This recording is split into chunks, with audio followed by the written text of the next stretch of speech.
So what happens when you go off keto? Do you regain weight? So as the holidays are approaching, I'm getting more and more of these questions. Halloween is not that far away. Then we followed by Thanksgiving, Christmas, right? Celebrations. So, we all know that the standard American diet has created a lot of problems. So usually when somebody asks me this, they want to know if they can go off keto and kind of go back to what they used to do. And that's totally normal because our brain loves easy. Right. And our brain also loves novelty, right? So sometimes if you've been doing keto for a long time, it can be just a novel idea just to go off for a little bit. And we actually have a lot of experience about this, and we have some videos on the channel about what do we do during certain holidays. And we've had kind of some of these discussions before about, like what are we going to do over Thanksgiving to, go on and off and make sure people in our lives are happy so they don't feel like they're put out or we're putting them out for, our dietary restrictions. And so we've been through this and we've come out the other side, pretty good. So if you're wondering if you'll regain the weight when you go off keto, this video is going to be helpful. But first there's 3 things I want to ask you. There's 3 things I want you to think about as you're considering going off keto. Number 1 is, why did you start keto in the first place? Was it to lose weight? Was it to regain health? What was the thing that got you to ditch the carbs to feel better in your body? So comment and let us know, what was that thing that got you started in the first place? So the second thing to look at is, what are your trigger foods or events? So what's a trigger food? Something that is, you see it and the smell, maybe just the thought of it hits you so fast that before you know it, it's in your hand or in your mouth, right? It's the food that when you think about it, you start drooling. Right, it's something that can actually create an insulin blood glucose response without you really even touching it. Your brain is that powerful, right? Our saliva glands start. So, and then what is a trigger event? Well, so maybe like a potluck dinner or, maybe even Halloween night could be a trigger event where you've got a bowl of candy just sitting by your door. So there's a lot of things that can trigger, we're triggered every morning or every evening at certain times of day to do certain behaviors, right? We are programmed to eat at certain times of day. Those are very small trigger events. So the way that our brain works is we have what is commonly referred to by experts as a habit loop. So a habit loop works by a cue happening. So one of the examples I like to use is breakfast. When people start keto, they struggle to do intermittent fasting, right? Because at a certain time of day, they're cued or triggered to eat. Now, a lot of times that's not even hunger. And if you've gone through that process, you eventually learn, I was just being cued, and then I had this set of routines, and then at the end of the routine is the reward. So that's the habit loop. The cue, the routine, the behaviors in the middle, and then the reward at the end. So when we're trying to reprogram behavior, when we're trying to change our habits, we look first to the cue, like what is triggering us? And so that's why I'm asking, what is a trigger food? Sometimes it's a smell, right? Your kids making cookies in the other room, the smell of a fresh cut Christmas tree. These things can cue a craving for a desired reward, right? We want the reward. The set of routines is just how we get the reward. So, so breakfast, there's the cue, we eat the breakfast, our reward is, our brain is happy, right? It's satisfied. Food does all kinds of things for our brain to make it happy. So whenever we're trying to change behavior, we have to change not the cue and not the reward, but the behavior in the middle. And that's what experts use to help people quit smoking, to help people with eating disorders, to help people quit drinking, is they help them change the behaviors in the middle. So like something that's going to happen later this year that will trigger me is we will go cut down a fresh Christmas tree, and that will make me think of like hot apple cider.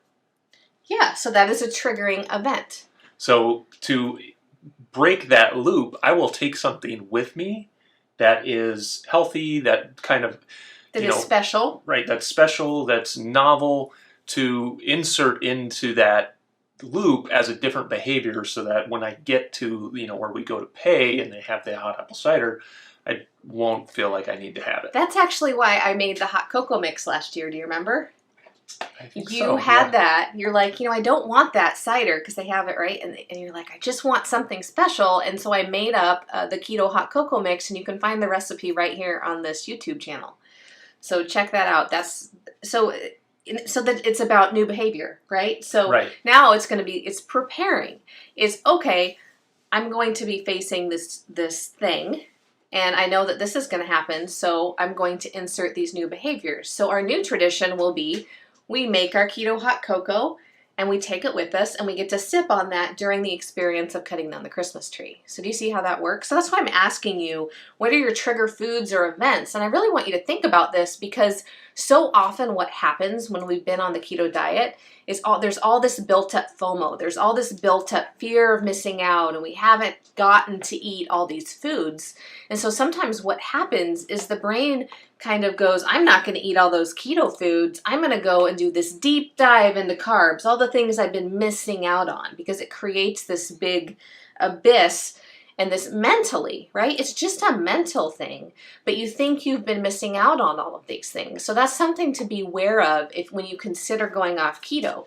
Like, how can you do that in a way that's replacing behaviors? So that's the thing. That's the third question for you is, what are the things that you could do or set up in your environment to help you get through things? So exactly, we gave an example with the hot cocoa mix instead of the cider.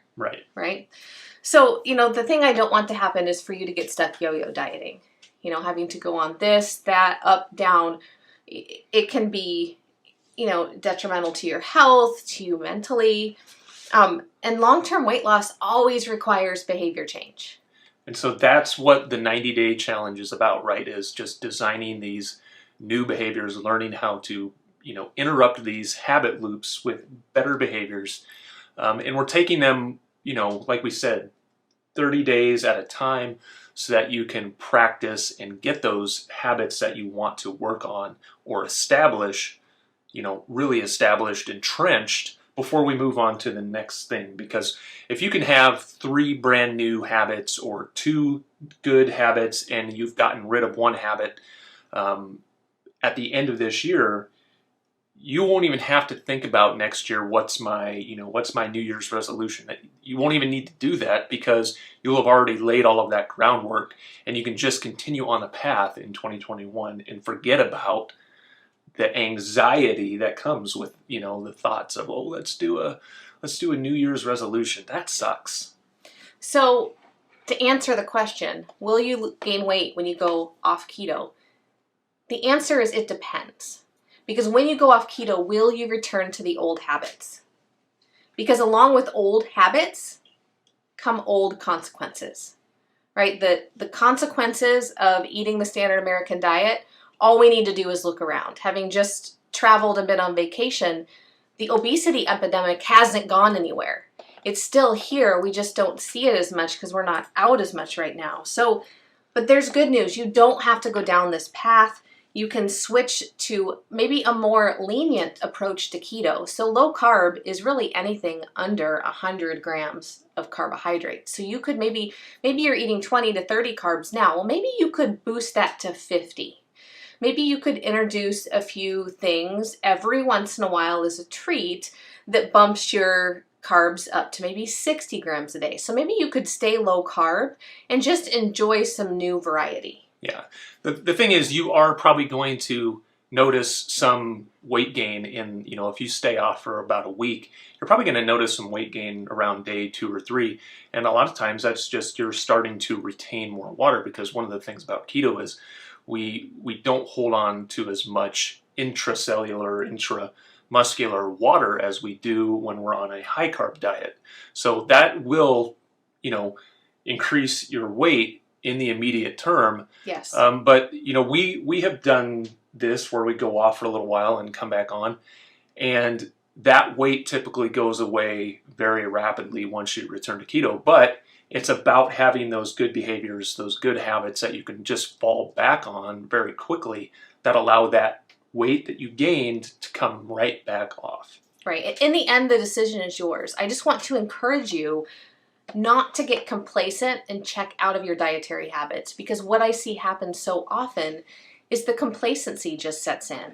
And all of a sudden, I get a phone call and it's someone I haven't heard from in 6 months, and they say, hey, I don't know how, but I regained all the weight I lost, and now I have to start over, and I'm so frustrated. And I don't want that for you. I don't want that to be you.